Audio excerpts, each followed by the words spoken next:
राधे राधे भक्तों हमारे चैनल सनातन वाणी में आप सभी का हार्दिक स्वागत है। आज की कथा श्री नामदेव जी की भगवत भक्ति और गो भक्ति। एक बार मुसलमानों के राजा सिकंदर लोधी ने श्री नामदेव जी को बुलवाकर कहा कि आप साहब से मिले हैं, उनका दर्शन करते रहते हैं, ऐसा मैंने सुना है, तो हमें भी साहब से मिला दीजिए और कुछ विचित्र चमत्कार दिखलाइए।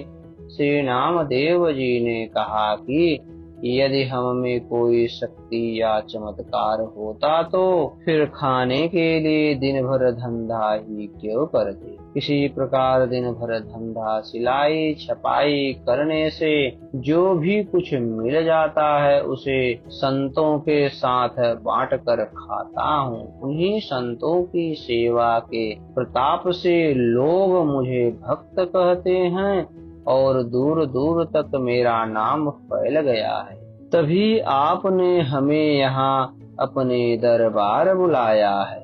यह सुनकर बादशाह ने कहा, आप इस मरी हुई गाय को जीवित कर दीजिए और अपने घर को जाइए, नहीं तो कारागार में रहना पड़ेगा, क्योंकि तुम झूठे भगत बनकर लोगों को ठगते हो। तब आपने सहज भाव से एक प्रार्थना पद गाकर गाय को जीवित कर दिया और प्रभु कृपा का अनुभव करके सुखी हुए।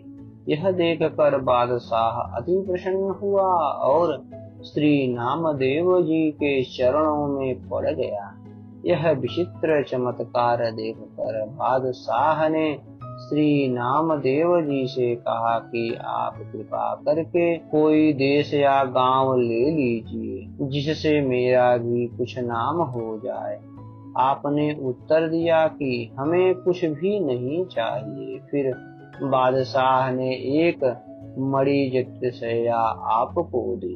श्री नामदेव जी उसे अपने सिर पर रख कर चलने लगे। तब उसने कहा कि 10-20 आदमी मैं आपके साथ भेजता हूँ, वे इस पलंग को ले जाएंगे और आपके निवास स्थान तक पहुँचा देंगे। आपने बिल्कुल मना कर दिया और कहा कि यह भगवान के शयन का पलंग है, मैं उनका सेवक हूँ, अतः मुझे ही अपने सिर पर रख कर ले जाना चाहिए। फिर तो बादशाह ने कुछ रक्षक भेजे। आगे आपने विचार किया कि यह मूल्यवान वस्तु है, इससे अनेक संकट आ सकते हैं, भजन में बाधा हो सकती है। इस कारण मार्ग में श्री यमुना नदी के अथाह जल में उस पलंग को डाल दिया।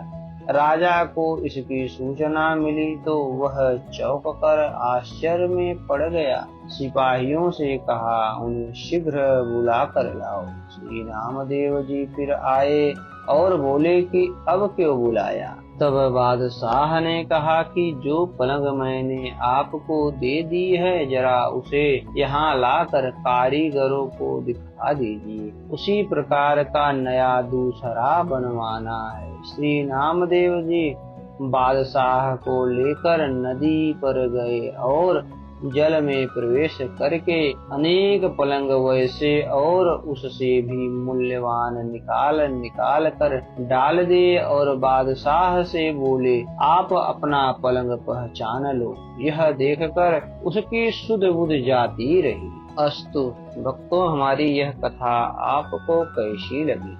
कृपया आप हमें अपना सुझाव दें।